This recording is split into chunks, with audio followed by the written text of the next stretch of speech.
बाई सोनूश पप्पा, काय झालं ग? अहो माझ्या भास लग्नाला 4 वर्ष झाले 4. हा आता या उन्हाळ्यात 4 वर्ष होईल. पण त्याला आज लेकरू नाही ना. मग काय करा, त्याचं दुसरं लग्न करून द्या. अहो पहिलीच हुंडा देऊन आणली आणि सगळा लग्नाचा खर्च येईनच केला. आणि का पहिली बायको असताना दुसरी बायको कशी देईन त्याला कोणी? ते बी खरंय म्हणा.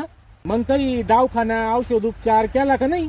अहो सोनूश पप्पा दवाखाना केला, देवाधर्माचं पाहिलं, अहो खेटा बी केल्या हो. अगं ते देवधर्मन खेटा सोड, मी दवाखान्याचं विचार राहिलो.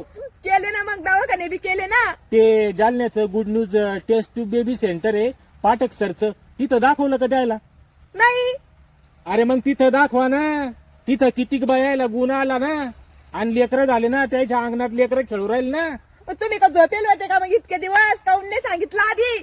तर मग आता ऐक, येत्या 23 फेब्रुवारीला शिबिर आहे कुठं? मेकर मध्ये. यशोदीप हॉस्पिटल प्रसूतीगृह सर्जिकल वंदत्व निवारण केंद्र आहे ना गावडे सरचं, तिथं.